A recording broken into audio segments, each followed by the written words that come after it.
মৌসুমি কিচেনে আজকে একটা নতুন রেসিপি আপনাদের সাথে শেয়ার করব। সেই রেসিপিটার নাম হচ্ছে আলু সোয়াবিন পেঁপে দিয়ে তরকারি। তার জন্য কী কী লাগছে, আলু আর পেঁপে সেদ্ধ করে রেখেছি,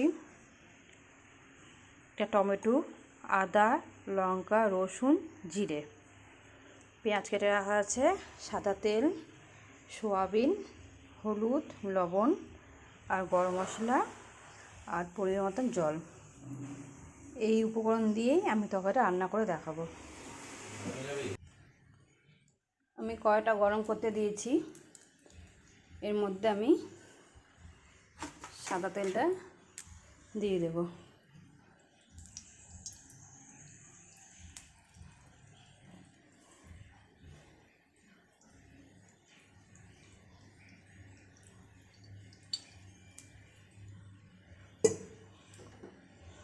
সাদা তেলটা গরম হয়ে গেছে, এখন ফোড়নের জন্য তেজপাতা আর 5 ফোড়ন।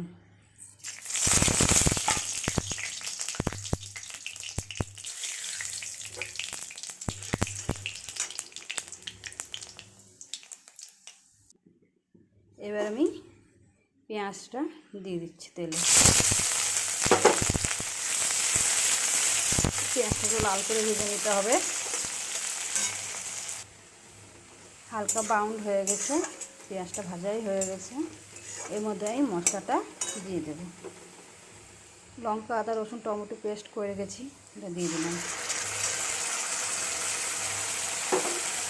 আর এর মধ্যে পরিমাণ মতো লবণ আর হলুদ দিয়ে দিচ্ছি। এটা ভালো করে 3 মিনিট কষিয়ে নিতে হবে। 3 মিনিটের মতন কষানো হয়ে গেছে। এর মধ্যে আমি সোয়াবিনটা দিয়ে কষিয়ে নেব একটু।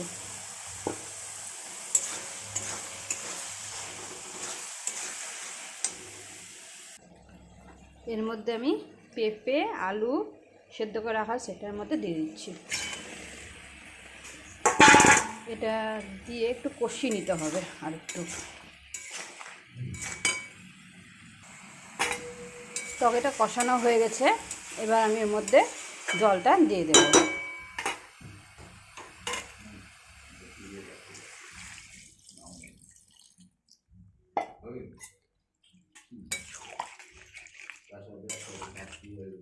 এবার এবার আমি এটা ঢাকা দিয়ে দেবো একটু।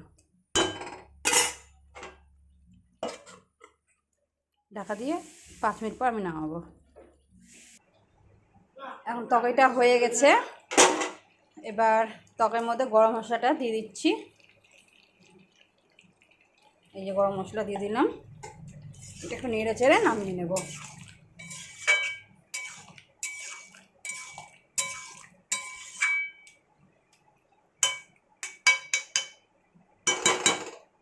তরকারিটা হয়ে গেছে, এবার নামিয়ে নেব। তরকারিটা আমার রেডি হয়ে গেছে, দেখুন নামিয়ে নিয়েছি। দেখতে কত সুন্দর হয়েছে। আপনারাও বাড়িতে করে খাবেন, খুব ভালো লাগবে আর স্বাস্থ্যের পক্ষে খুবই ভালো। আমার রেসিপি যদি ভালো লাগে আপনারা লাইক, কমেন্ট, শেয়ার অবশ্যই করবেন।